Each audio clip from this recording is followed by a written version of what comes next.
Oi, pessoal, tudo bom? Nós hoje vamos falar de escolhas e crenças e como, nesse caso, a ordem dos fatores altera o produto. E para começar a nossa conversa de hoje, nós vamos falar um pouco primeiro sobre escolhas, né? Pelo menos por hora, a gente vai seguir aí a ordem do nosso título. E vamos lembrar, não é, que a nossa vida ela é feita de escolhas o tempo todo, todo o tempo. A gente escolhe, né, das coisas mais simples às coisas mais complexas ao longo do nosso dia.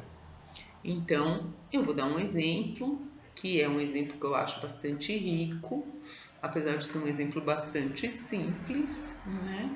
Com relação à escolha. Vamos imaginar, não é, que eu vá à casa da minha filha. Por enquanto não vou, mas para eu ir da minha casa à casa da minha filha, eu preciso, né, me locomover. E aí eu tenho várias formas de fazer essa locomoção, não é? Eu posso ir a pé, por exemplo, mas é longe. Ir a pé significa andar, eu imagino que umas 2 horas, sem contar, não é? Que por questões das respectivas localizações geográficas, eu teria que subir uma ladeira enorme, né? Que é a Brigadeiro Luiz Antônio, praticamente até a Paulista. E então vai demorar, eu vou me cansar, meus pés vão doer. Vou olhar as outras opções que eu tenho, né? Então as outras opções que eu tenho são ir de Uber, ir de metrô ou ir de ônibus.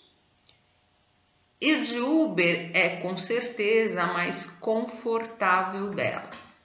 Dependendo do dia e do horário que eu decidir ir, pode ser uma decisão que em termos de tempo não seja tão boa assim, né? Porém, esta escolha que eu vou fazer, não é? Vamos imaginar que eu estou num domingo, que é onde aqui não tem trânsito, é mais fácil. Mas o Uber tem um custo, não é? E eu posso ir de ônibus e metrô, que vai custar muito mais barato. Ou mais de Uber, num domingo, eu vou chegar mais rápido. Quão mais rápido? Uns 10, 15 minutos mais rápido. Bom, 10, 15 minutos mais rápido e mais confortável, obviamente, justifica a diferença de custo, né? Que vai ser assim quase 10 vezes de diferença de custo, né? Bom, para mim, dentro do que eu acredito, não justifica, não é? Então, tá bom, então sobrou ônibus metrô. Bom, o metrô inclui uma caminhada de uns 20 minutos, subindo uma ladeira também, e uma baldeação. E eu, confesso para vocês, não sou fã de metrô. Né? Não sou fã de metrô porque as coisas de andar embaixo da terra, não curto. Adoro o trem, mas não curto o metrô. Né? Não tenho problema, faço, né? Que eu tenho medo, não vou, tal, mas eu prefiro, eu gosto mais, me dá mais prazer, né? Estar ao ar livre, sol, ver árvore, ver jardim, né? Ver passarinho, eu gosto mais. Então, como eu gosto mais, e este gostar é um aspecto emocional que entra na minha escolha, né? Se o aspecto lá de escolher entre caminhar, que tem um aspecto físico, do meu cansaço físico, e o de Uber, que tem um aspecto prático e racional, escolher não ir de metrô tem um aspecto emocional. Então a gente já entendeu que as nossas escolhas têm aspectos físicos, mentais e emocionais, certo? Muito bem. Além disso, existe uma outra escolha, né, que eu vou ter que fazer, porque existem 2 ônibus possíveis para ir até a casa dessa minha filha. Estes 2 ônibus, cada um passa num ponto diferente, bem longe um do outro. Então, não é uma questão de ir para o ponto e ficar esperando quem passa primeiro. Não, eu tenho que escolher, inclusive, para que ponto eu vou. E este é outro aspecto, é um aspecto externo, não é? Que não depende de mim, mas que eu vou ter e que força ainda mais a minha mão, vamos dizer assim, na escolha que eu vou fazer. Um dos ônibus, ele faz um trajeto que é mais longo, dá mais volta do que o outro. E aí, para não ficar muito tempo dentro do ônibus, que também não é legal, né? Eu normalmente, habitualmente, escolho o ônibus que faz o menor trajeto. Porém, existe mais um fator aí, que é o fato de que um ônibus, que é este que faz o maior trajeto, passa com mais frequência, a diferença temporal entre os veículos é menor do que a diferença temporal entre os veículos que o ônibus que faz o menor trajeto tem. Então, um passa tipo de 10 em 10 minutos, o outro passa tipo de 20 em 20 minutos. Mas eu normalmente escolho, né, o ônibus que faz o menor trajeto, né, porque levado em consideração todos os aspectos que eu já falei aqui, eu acredito que é a melhor opção que eu tenho. Beleza?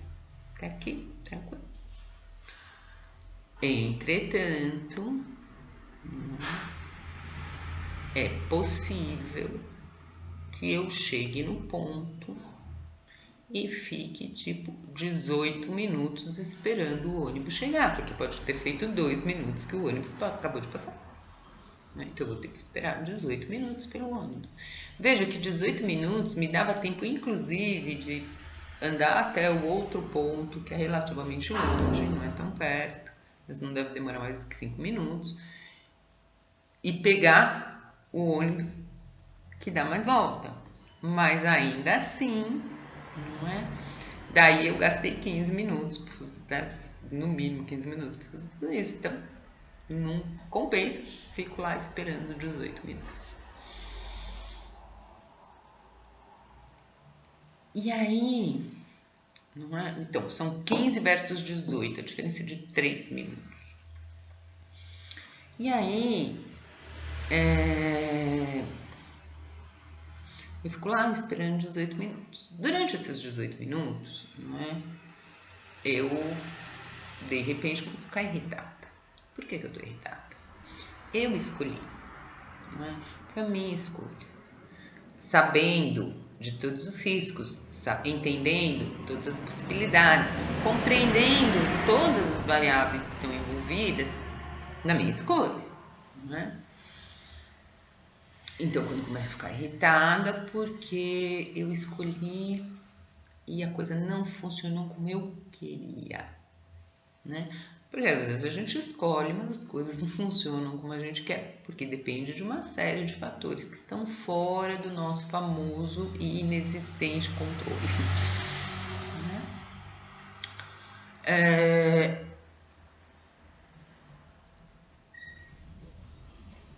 Aí a gente pode pensar assim, né? E tem muita gente que pensa assim e se comporta assim, né? E diz assim: é por isso que eu prefiro não escolher. Né? Eu escolho não escolher, porque não escolher é uma escolha também, não é? E por que a gente escolhe não escolher? Quando a gente escolhe não escolher, né? Tem gente que faz mais, tem gente que faz menos, mas todo mundo escolhe não escolher eventualmente. A gente escolhe não escolher porque a gente tem a ilusão de que quando a gente não escolhe, não é? A responsabilidade pelas consequências e pelos riscos deixa de ser nossa. Engano seu. Engano de todos nós. Quando a gente não escolhe, a gente escolheu, não é? A escolha do outro. E, portanto, os riscos e consequências que vêm dessa escolha. Então, vamos voltar, né, nessa questão do ônibus. Eu moro com uma outra filha. Se quando a gente for na casa desta minha filha, que eu estava me referindo, eu não quiser escolher, eu disser para ela: olha, você escolhe como a gente vai, e ela escolher exatamente o que eu escolheria, né? Que é ir com o tal do ônibus que demora menos, que dá menos volta. E a gente fica parado 18 minutos no ponto, né? Eu poderia dizer a ela, né?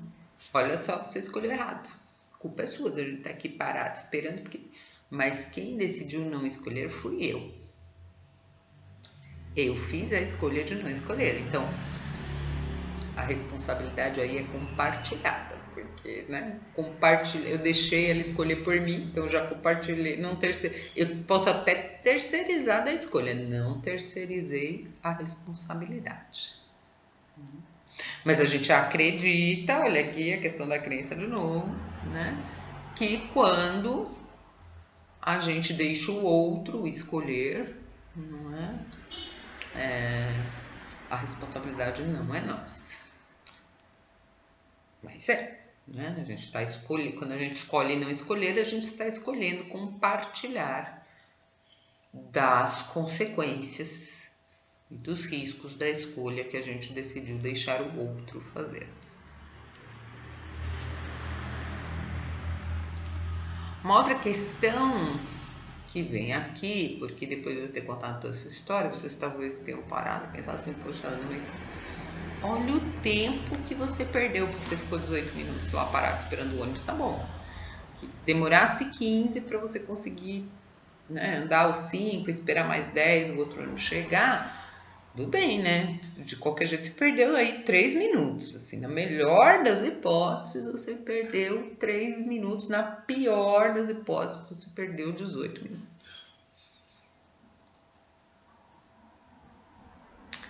Perdi? Não é? Isto é uma outra crença que a gente tem, né? Esta crença em relação ao tempo e ao que fazer com ele. E essa é uma crença que é profunda em todos nós, não é? Muito profunda. Por que ela é muito profunda, né? Primeiro, porque ela tem um aspecto prático e racional, vamos chamar assim, né? Que vem desde o momento, seja da gente enquanto espécie, seja da gente enquanto indivíduo, em que a gente entendeu que o nosso tempo é finito, ou seja, que em algum momento a gente vai morrer. Portanto, o nosso tempo, ele é precioso, sem sombra de dúvida. E a gente não deve desperdiçá-lo. Isso é uma coisa que está muito forte dentro da gente, né? Então, se a gente não está em movimento, se a gente não está fazendo alguma coisa, né, a gente se sente tomado de uma certa ansiedade porque estou perdendo tempo. Mas eu não preciso necessariamente perder tempo. Este tempo de espera do ônibus não é necessariamente uma perda de tempo. Eu posso estar lendo um livro, eu posso estar ouvindo uma música, eu posso estar refletindo, não é? Eu posso estar refletindo sobre assuntos e temas que são importantes para mim. Eu posso estar pensando, por exemplo, no tema e no conteúdo do meu próximo vídeo. Eu posso estar pensando no cenário político. Eu posso, por exemplo, estar refletindo a respeito da questão do racismo, que está bastante presente na nossa vida agora e que nos exige, não é uma escolha.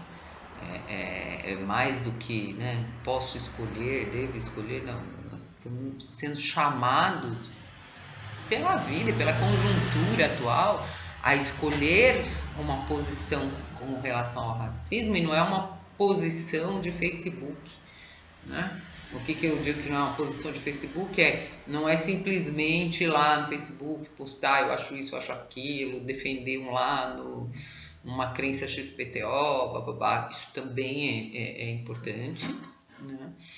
Mas nos chama uma escolha de atitude diária, de atitude de vida, de como você vai olhar para toda essa questão, como você vai olhar para o outro, como você, enfim,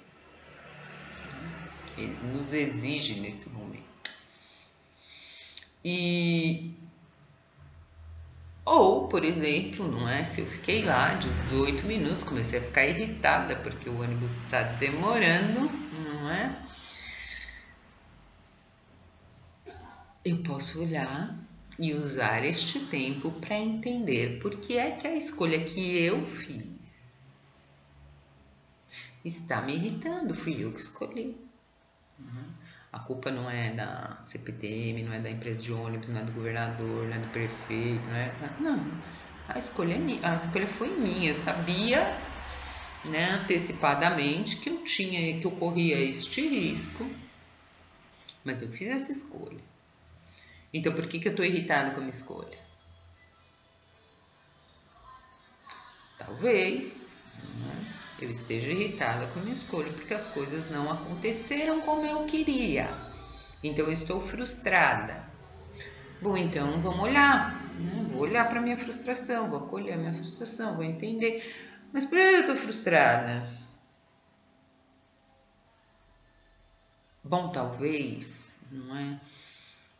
Por conta de eu ter entendido que eu fiz uma escolha que não era a melhor, né? Talvez não tenha sido a melhor escolha. Então eu errei quando eu escolhi. Como assim eu errei?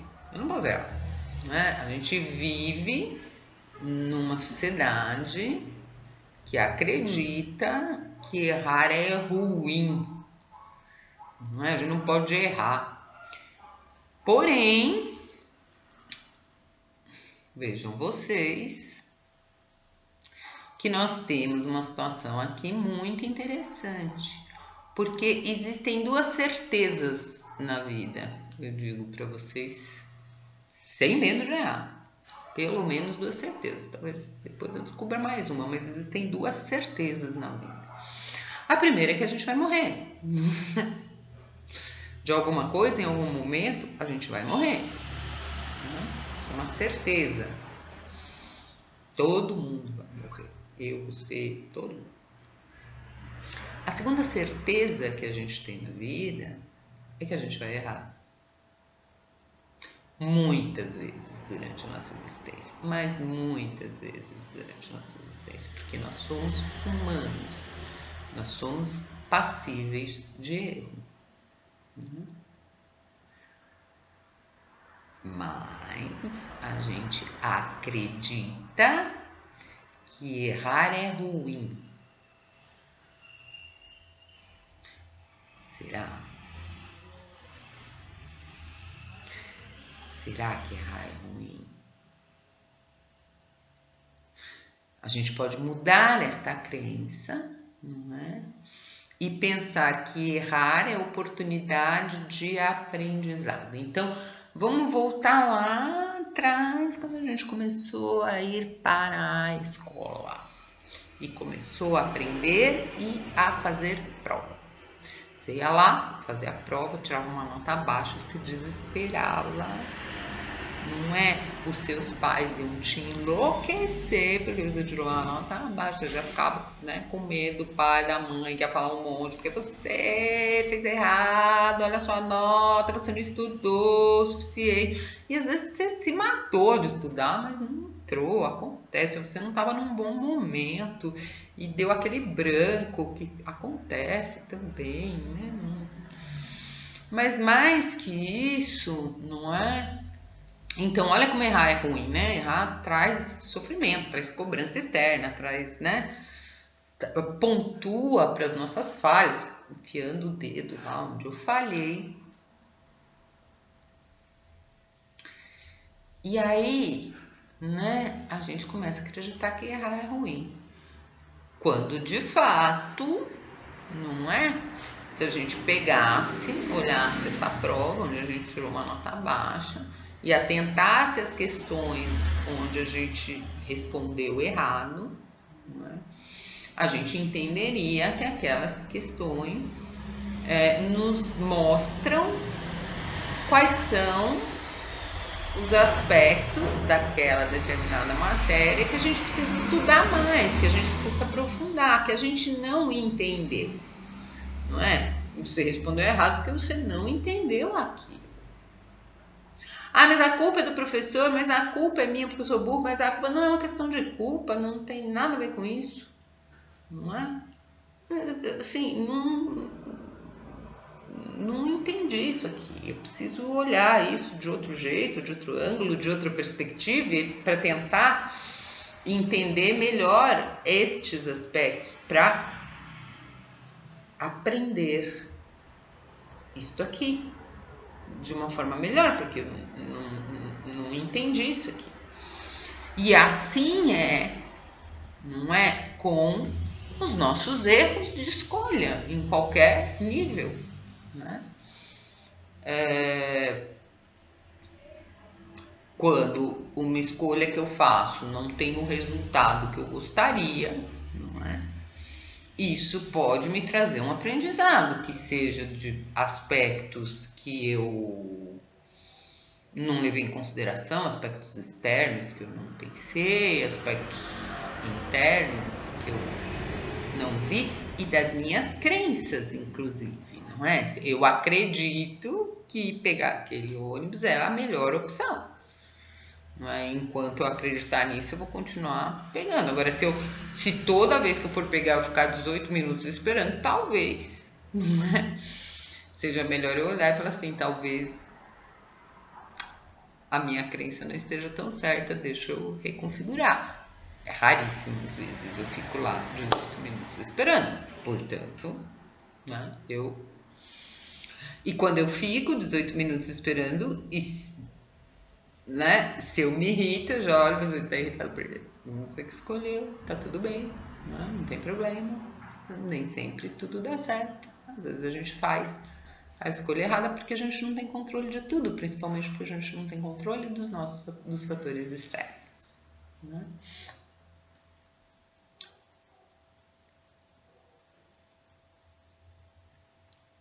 Aí,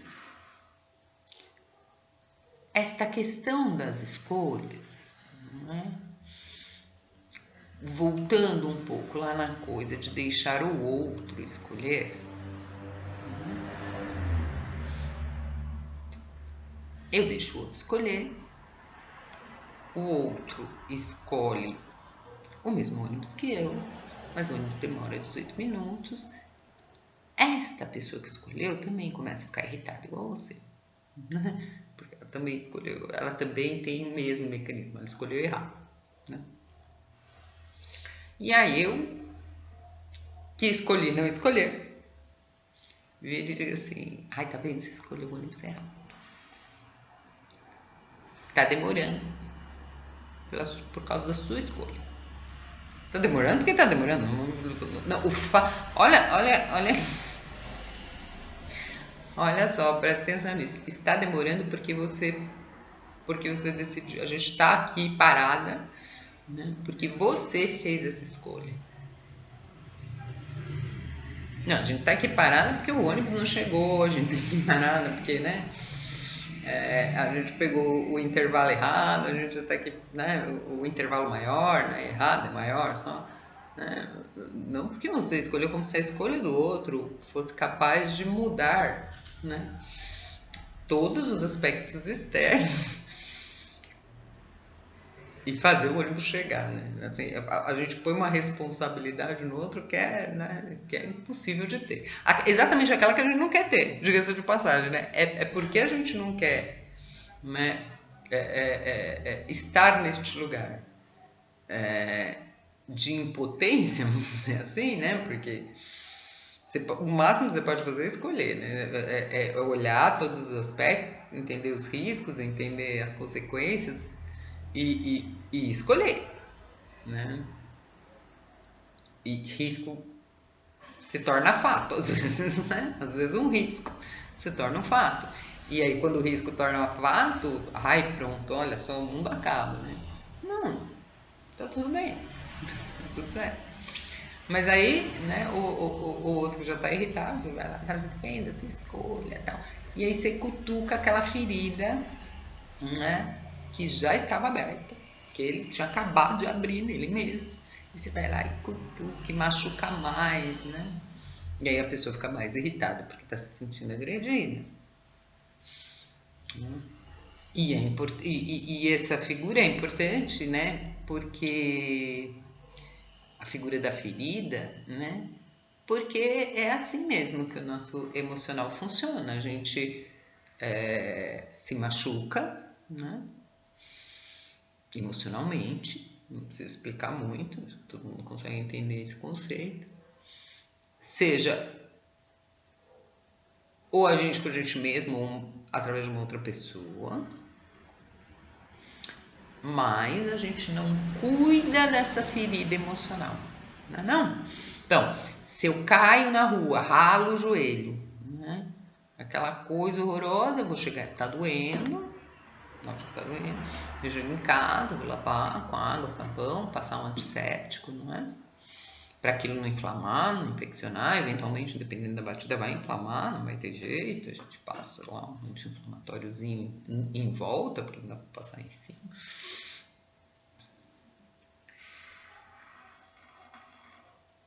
Para que aqui, porque se eu não fizer isso, né, vai inflamar ainda mais, vai infeccionar muito, né? E daqui a pouco eu tenho que ir no hospital para fazer um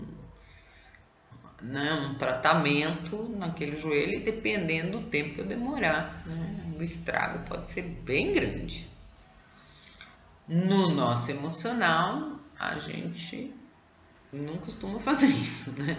Machucou, a gente já não olha, mas é importante lembrar, né, que este machucado do emocional precisa ser cuidado, né, cuidado, que é isso que a gente faz, a gente cuida com amor e carinho do machucado físico.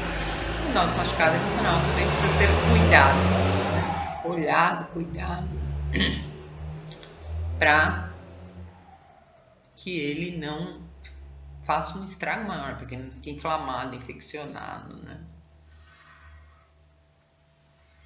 Importante a gente lembrar disso. Mas voltando para as nossas questões, né? E tem um aspecto de crença aqui que é importantíssimo, né? Que é a nossa crença de que a gente consegue deixar as questões emocionais de lado, né? que se você não pensar nisso, não acontece nada, tá tudo bem, que eu consigo esconder, que eu consigo... E isso é uma crença também, é uma escolha de crença. E é uma crença que faz a gente escolher não olhar para isso, não olhar para os nossos aspectos emocionais, né? É essa crença de que não, tudo bem, dá para não mexer, não tem problema, mas a gente já vem conversando faz um tempo aqui no Café com a Comadre, para lembrar vocês que não é bem assim que funciona. Enfim, voltando para a questão das escolhas e das crenças,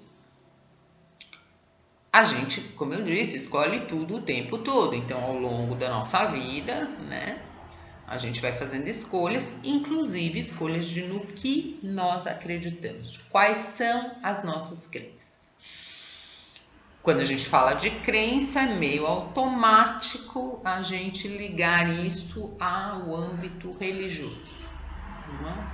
Mas crença serve para absolutamente tudo. Tudo na sua vida está baseado nas suas crenças.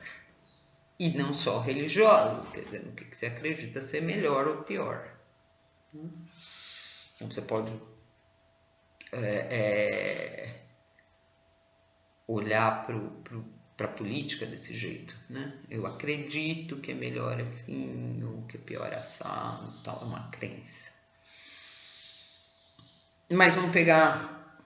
Religião tá dando menos confusão que política atualmente, então vamos pegar esse viés da religião. Eu, por exemplo, né, tive um pai ateu, uma mãe extremamente católica. Né?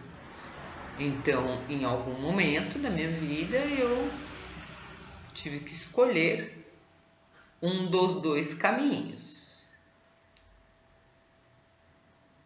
Como eu sou generosa comigo mesmo desde sempre, né?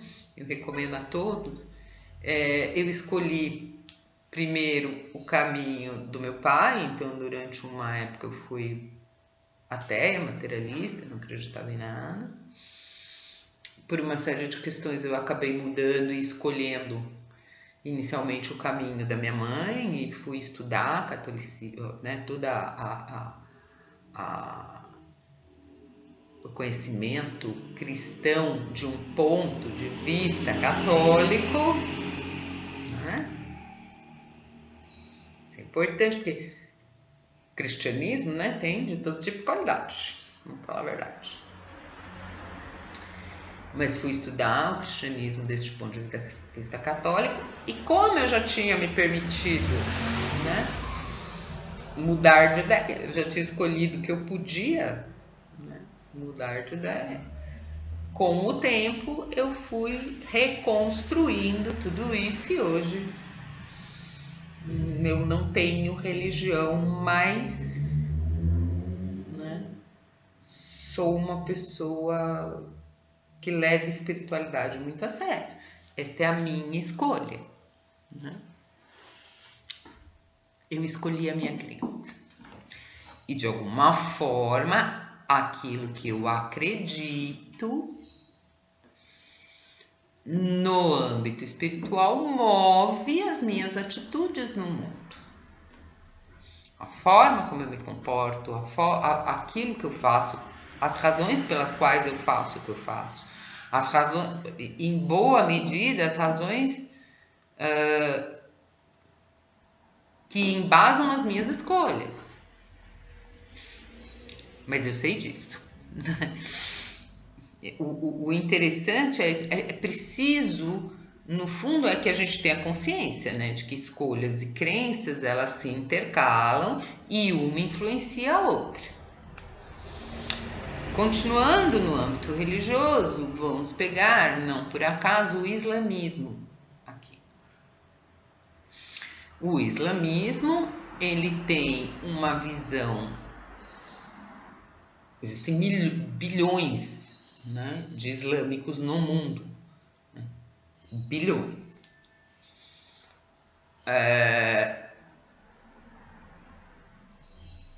Existe uma parte pequena desses islâmicos, não é, que são aquilo que a gente chama de fundamentalista islâmico, que são radicais na sua visão religiosa. De novo, uma parte pequena, a menor das menores partes. E eles acreditam, não é? Que eles estão absolutamente certos em absolutamente tudo, eles não se permitem questionar, não se permitem pensar a esse respeito, assim, é aquilo, pronto, acabou. Não é?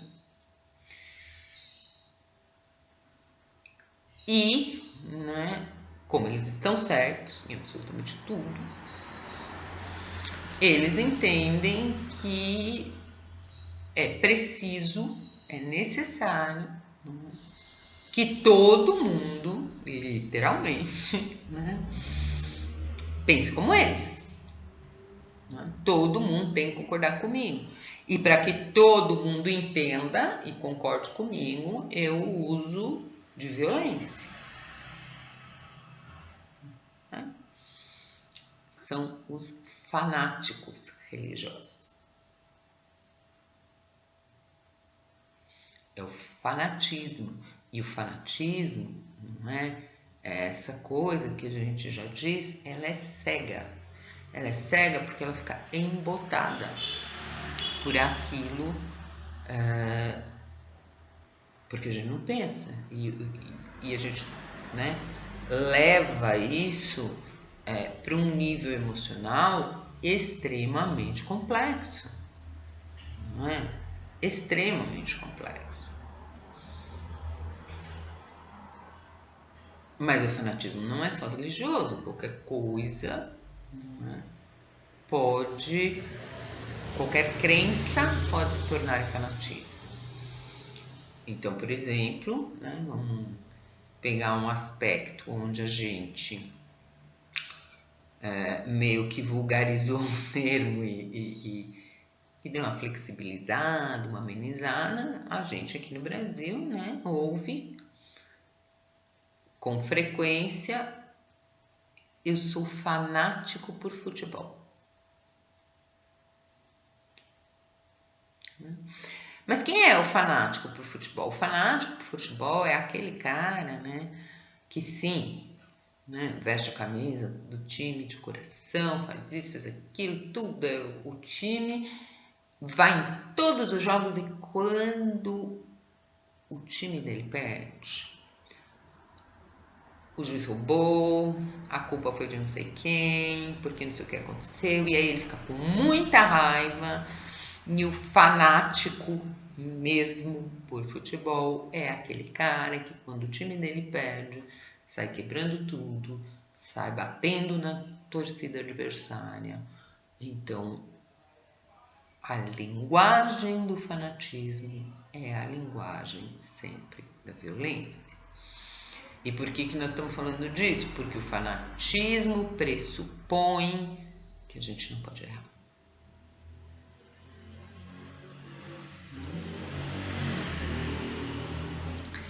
E o que é que pressupõe? O que é que diz na gente? Por que a gente acredita, para além do que eu já disse, não é? Que a gente não pode errar? Né? Que a gente tem que estar sempre certo. A nossa vaidade. Né? Eu vou lembrar para vocês, tem um vídeo lá atrás, aqui no nosso canal, que fala sobre isso. Se você ainda não viu, vale a pena ver. Se você já viu, talvez faz tempo, talvez valha a pena ver de novo para lembrar.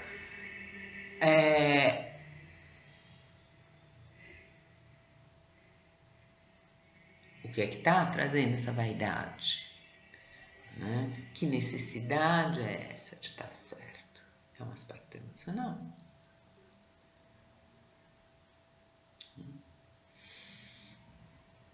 Então, as nossas escolhas e as nossas crenças, elas têm fatores, não é? Práticos, racionais, físicos, né? Espirituais, que vem de uma escolha de uma crença, mas espirituais.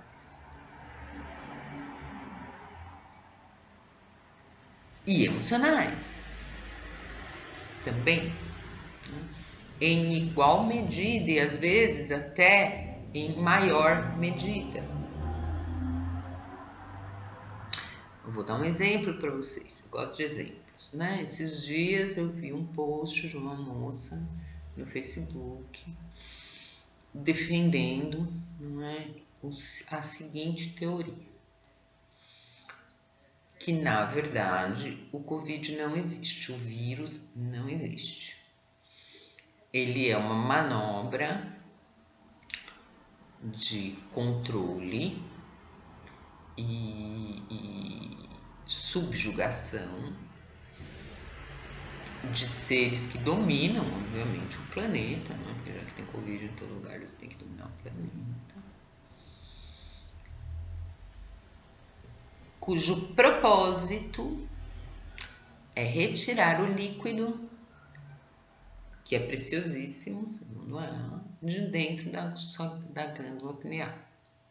E é por isso, inclusive, que quando você é internado em estado grave com Covid, você é colocado de bruços para pôr o respirador, porque isso facilitaria que se colocasse aqui uma agulha, né, para retirada do líquido, uma agulha do tamanho do universo, né, para chegar da nuca até a pineal vai um caminhozinho, para retirar o líquido de dentro da pineal.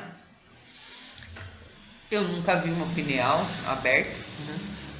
Mas os cientistas que já estudaram a glândula, né, nunca reportaram a existência de um líquido. Então, em princípio, eu escolho acreditar em quem já viu a pineal, né? Em quem é médico, já olhou para ver as pesquisas e disse que não tem líquido na pineal. Então, não tem um líquido aí. E aí você, quando eu contei essa história, talvez você tenha rido, né? Porque, assim, de todas as teorias da conspiração que estão por aí a respeito do Covid, não são poucas. Você, assim como eu, já deve ter visto um postzinho onde tem, né, que fala assim, qual a teoria da conspiração que você escolheu? E tem de A a K. Né? Não falta a teoria da conspiração. Essa não tá na listinha, essa que eu acabei de contar não tá na listinha. E aí você fala assim, essa moça é completamente louca. Bom, primeiro ela não é louca sozinha, né? Porque uns 2 dias depois ela inclusive subiu lá um link para um canal do YouTube onde ela, né, tinha visto esta teoria. Bom, ela não é louca sozinha, mas ela não é louca. Isso não é loucura, isso não é desequilíbrio, né? O que isso me diz? Isso me diz que essa moça, porque veja, é uma situação, olha que situação, não é? Não pegar a situação que ela está criando, que assim, é uma situação onde você está à mercê de uns seres malucos mesmo, e que ela ainda diz assim que se morria não tinha problema, porque aí usava os órgãos para a rede de tráfico de órgãos, e como o caixão é fechado e não tem velório, ninguém ia nem perceber. Então, assim, isso me fala de um medo, um pavor profundo que essa moça está sentindo. Medo este que é o mesmo medo que eu sinto, é o mesmo medo que você sente. Do Covid pode ser, não necessariamente de qualquer coisa, o medo que eu sinto, o medo que ela sente, o medo que você sente, o pavor diante de algumas situações que eu sinto, que você sente, que ela sente, é o mesmo. Então, quando eu compreendo isso, né, que ela está com muito medo, eu posso não só não dar risada, né, não dou risada, não acho engraçado, como também, não é? Porque em vez de me pegar vamos dizer assim, no visível, né, no patente, no óbvio, eu me pego no que ela está sentindo, né? Eu escolho olhar para como ela deve estar se sentindo para ter chegado nesse ponto, né? E entendo que nós temos este sentimento em comum, mesmo que não pela mesma coisa, mesmo que não pelos mesmos motivos. Então é louca? Não. Ela dentro deste cenário de medo profundo, ela escolheu acreditar nesta teoria. Eu escolhi acreditar numa, você escolheu acreditar noutra, não importa. Né? Importante é entender que a gente escolheu. E que essa escolha está determinada pelo que a gente sente, mas também pelas crenças que a gente tem. Né? Essa moça, por exemplo, eu sei disso, né? Fato. Vocês viram que eu falei em seres, né? Ela acredita em extraterrestres, mas ela acredita em extraterrestres muito malvados, porque também tem uma gama, né? Quando a gente fala de acreditar em vida extraterrestre, nossa senhora, tem outra gama de coisas que você pode acreditar aqui, então não vamos nem entrar, mas ela acredita em seres extraterrestres muito malvados que querem dominar o planeta. Essa pessoa está com muito medo, de novo, né? Com muito medo. E esse medo identifica as crenças dela, né? Esse medo define o que ela escolhe acreditar. Assim como as crenças definem a teoria que ela abraça, porque, assim, uma pessoa que sequer acredita que existe a vida fora do planeta jamais acreditaria nesta teoria. Pode escolher outra teoria da conspiração, tão assustadora quanto, porque tem bastante também, né? Mas não escolheria essa. Né? Então veja, a gente escolhe acreditar. E por outro lado, as nossas crenças definem as nossas escolhas. Então, o que eu estou dizendo para vocês é assim, isso é um ciclo, né? Um círculo, na verdade, né? Que se retroalimenta, tem um processo aqui de retroalimentação, mas que é muito importante a gente entender, não é? O que leva a gente a escolher acreditar e qual crença leva a gente a escolher o que a gente escolhe, e assim sucessivamente, para a gente não cair no fanatismo, não é? Porque o risco, quando a gente está falando de crença, é cair no fanatismo. E o risco, quando a gente está falando de escolha, é acreditar que não se tem escolha, porque sempre se tem escolha, né?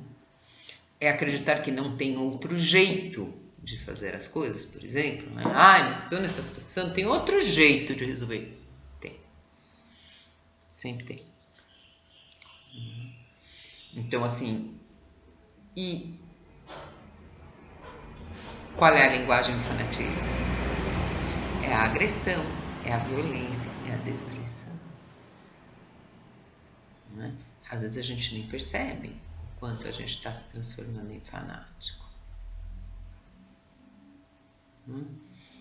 Eu vi, e aí eu vou mostrar para vocês dois opostos, apesar de assuntos totalmente diferentes, dois opostos no que se refere a escolhas e crenças, né?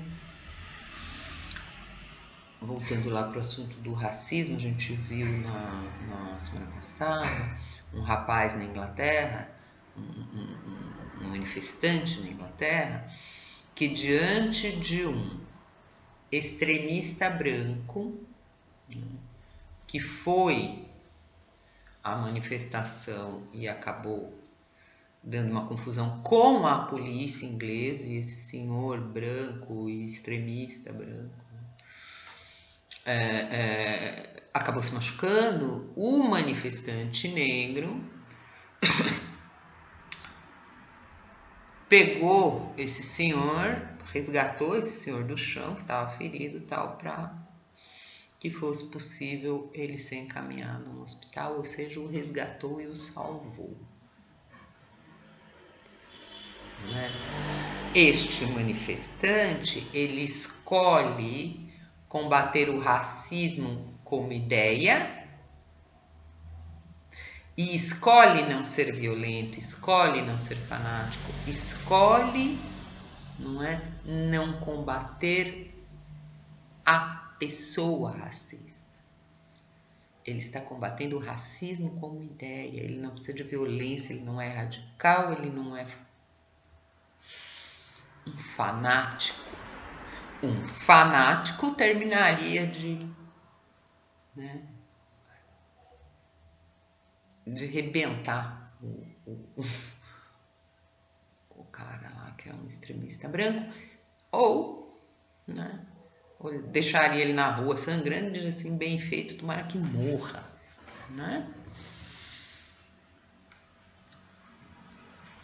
Quando você tiver esses pensamentos, você fala, opa, por que eu estou sendo fanático em relação a este assunto, né? E aí o outro lado, outra história que eu quero contar, o outro fato sobre o qual eu quero lançar este olhar é a prisão da Sarah Winter. Eu vi algumas pessoas se revoltando que ela foi presa, porque afinal de contas, que democracia é essa? Não é? Que ela está sendo presa porque ela defende o presidente Bolsonaro. Está sendo presa porque ela atacou o patrimônio público.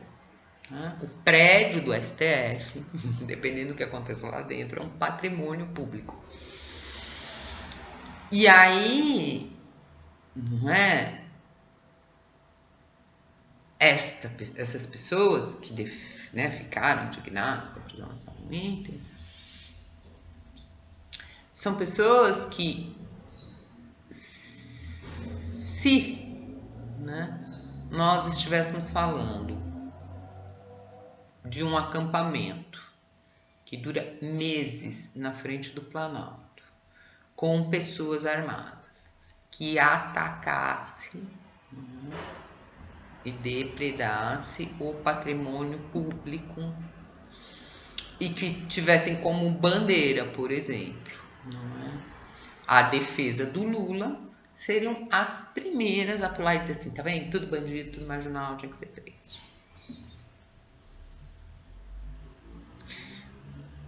É preciso escolher, inclusive,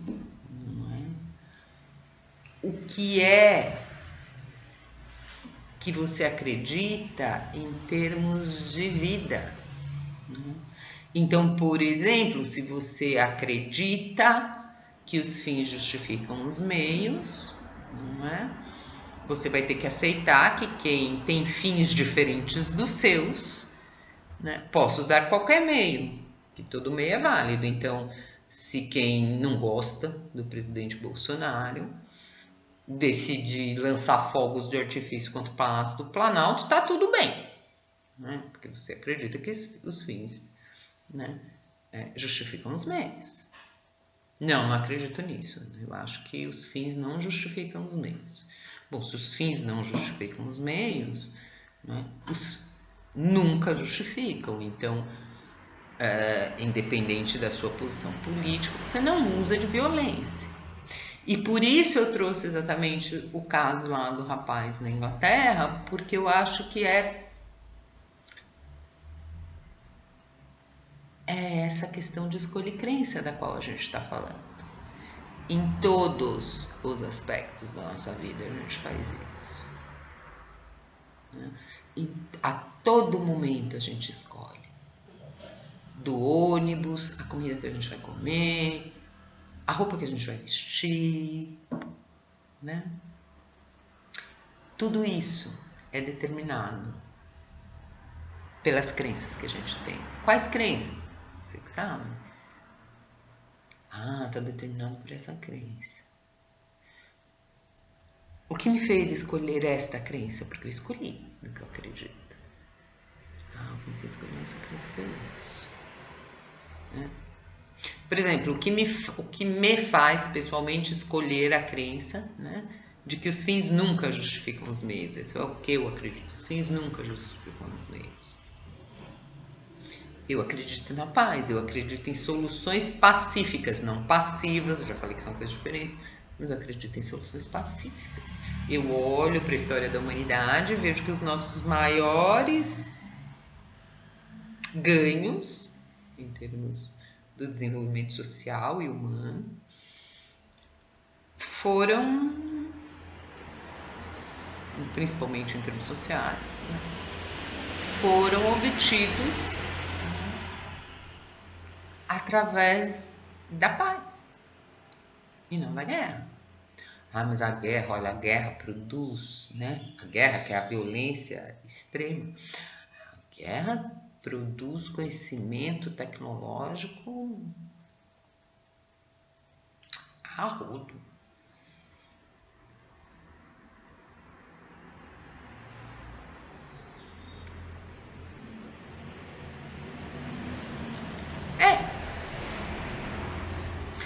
Será que o Von Braun, que é o cara responsável por levar o homem à Lua, né, e que é o cara que inventa os foguetes do Hitler, né, que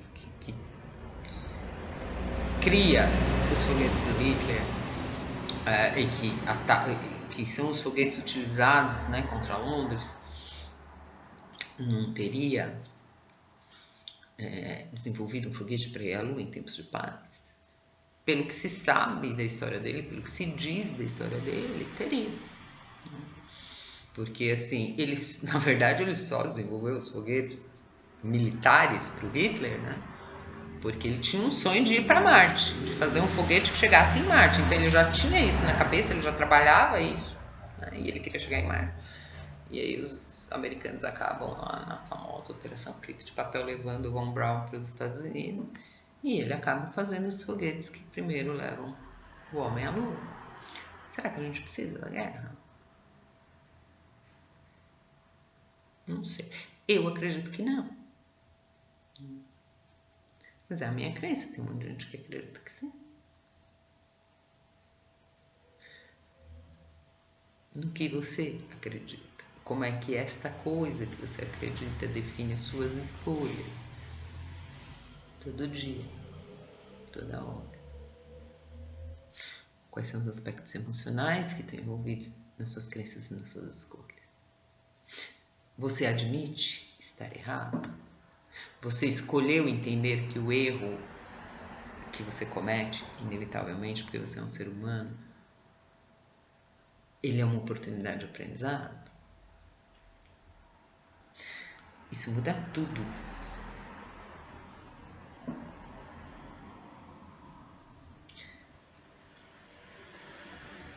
E era isso, não é? Que eu tinha para falar para vocês hoje. Que eu tinha para dizer para vocês com relação a escolhas e crenças. E quanto isso é importante, não é? Na nossa serenidade, na nossa aceitação, no nosso autoconhecimento, no nosso equilíbrio emocional. Porque afinal de contas a gente está aqui para falar do nosso equilíbrio emocional, né? Então era isso. Se cuidem, né? Lembre-se de todos os cuidados que a gente precisa tomar. Um beijo grande. Até a próxima. E lembra que é quando você para de brigar com a vida, que a vida para de brigar com você. Até a próxima.